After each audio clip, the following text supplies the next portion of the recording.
ঠিক কিনা? অবশ্যই আল্লাহকে না দেখে বিশ্বাস করতে হবে, কারণ আল্লাহর অনেক সৃষ্টি আছে আমরা দেখতে পাই না। যেরকম বিদ্যুৎ দেখতে পাই না, আমরা বিশ্বাস করি। আমরা ইথারকে দেখতে পাই না, বিশ্বাস করি। আমরা বাতাসকে দেখতে পাই না, বিশ্বাস করি। তাহলে আল্লাহর সৃষ্টি দেখতে পাই না, আমরা আল্লাহকে এই চর্মচক্ষু দিয়ে দুনিয়াতে দেখতে পাবো না, আমরা জান্নাতে দেখতে পাবো। জোরে বলি ইনশাআল্লাহ। আমরা দেখতে পাবো কোথায়? জান্নাতে দেখতে পাবো। সম্মানিত ভাইয়েরা, আল্লাহকে না দেখে ভয় করতে হবে। একজন ইমামের কথা মনে হলো, ইমাম শাফিঈ। ইমাম মোট 4 জন। বলেন তো কয়জন বড় ইমাম? 4 জনের মধ্যে ইমাম শাফিঈ একজন ইমাম। উনি যখন 7 বছরের ছোট্ট শিশু, শিক্ষার্থী, মাদ্রাসায় পড়াশোনা করেন, ওস্তাদ ক্লাসের মধ্যে ঢুকে 2 হাত ভর্তি খোরমা নিয়ে ঢুকলেন। সব ছাত্রের হাতে একটা করে খোরমা দিলেন। খোরমা দিয়ে বললেন, ছাত্ররা শোনো, এই খোরমাগুলো তোমাদের হাতে হাতে দিলাম, আগামীকালকে তোমাদের কাছে এসে খোঁজ নেব খোরমাগুলো কি করেছো। আমি তোমাদেরকে দায়িত্ব দিলাম, খোরমাগুলো এমন জায়গায় লুকায় রাখবে যেন কোথাও থেকে সহজে না বের হয়, এমন ভাবে লুকায় রাখবা তোমরা যেন না বের করা যায়। আচ্ছা ওস্তাদ, আমরা এই কাজটা করব। সবাইকে দায়িত্ব দিয়ে পরের দিন আবার চলে আসলেন ক্লাস নেওয়ার জন্য। ওস্তাদ বললেন, কে কে লুকায় রেখেছে? সবাই হাত তুলেছে, কিন্তু একজন ছোট্ট শিক্ষার্থী হাত তুলে নাই। তার নাম হইল ইমাম শাফিঈ রাহিমাহুল্লাহ। হাত তুললেন না তিনি। এবার বলছেন, শাফিঈ তুমি হাত তুললে না কেন? তুমি কি খোরমাটা লুকায় রাখো নাই?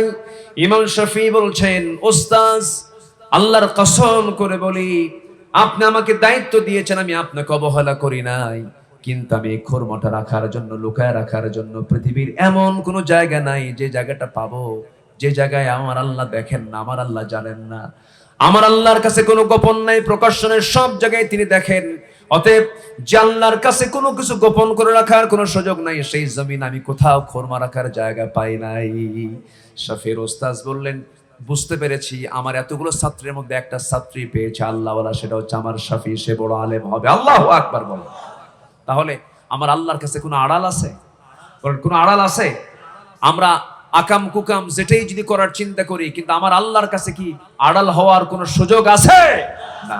আমার আল্লাহকে ভয় করব হলো এমন ভাবে, অদৃশ্যে তিনি আমাকে দেখেন, অদৃশ্য থেকে তিনি আমাকে অবজার্ভ করেন, তাহলেই আমি খোদাভীরু হতে পারবো।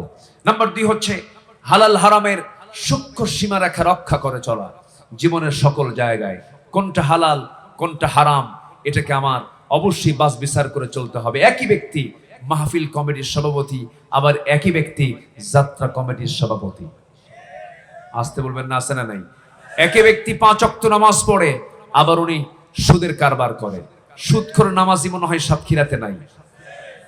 আপনারা উঠতেছেন কেন? এই যে ভাই, অনেক রাত হয়েছে মনে হয়, একটু বসেন, একটু বসেন, আমাকে একটু সময় দেন, আমাকে একটু সময় দেন। সম্মানিত ভাইয়েরা, তাহলে সুদখোর নামাজি, বলেন তো এই নামাজের কোন পুরস্কার কি আল্লাহর আদালতে আছে? আসতে বলবেন না, আছে? নাই। আমার বন্ধুগণ, হজ করে আসছে, হাজিনা বললে মন খারাপ করে। হাজিনা বললে কি করে? মন খারাপ করে। কিন্তু উনি সুদ খান, ওনার নামের আগে সুদখোর অমুক লিখতে সমস্যা কোথায়? কিন্তু উনি জানেন যে সুদ খাওয়া অপরাধ, সুদখোর এটা কোনো গুণ নয়, এরপর তিনি সুদের কারবার করেন। এরকম বহু নামাজি আমার দেশে আছে। সুদের সঙ্গে যার সম্পর্ক থাকবে, তার কোন ইবাদত কবুল করবেন না যিনি, তিনি আমার কে? কিন্তু সুদের সঙ্গে আমরা যদি ডিরেক্ট, অনেকে সুদ নাও খাই, প্রত্যক্ষ এবং পরোক্ষভাবে সুদের সঙ্গে সম্পৃক্ততা সবার আছে না নাই? আসতে বলবেন না, আছে না নাই? আছে। তাহলে সুদ এটা 1000 বছর ওয়াজ করে বন্ধ হবে না। জেনা 1000 বছর বন্ধ করে ওয়াজ বন্ধ, জেনা বন্ধ হবে না, সুদ বন্ধ হবে না, মদের দোকান 1000 বছর ওয়াজ করে বন্ধ হবে না। তাহলে আপনি যদি আমাকে প্রশ্ন করেন, হুজুর আপনি ওয়াজ করতে আসছেন সাতক্ষীরা, আপনাকে প্রশ্ন করি, সুদ ওয়াজ করে বন্ধ হবে না, জেনা ওয়াজ করে বন্ধ হবে না, মদ ওয়াজ করে বন্ধ হবে না, তাহলে কিভাবে রাসূল এগুলোকে বন্ধ করেছেন?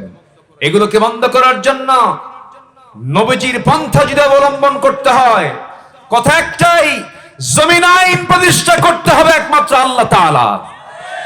রাজি আছেন কারা কারা? হাত উঁচু করে মুসলমানরা দেখা।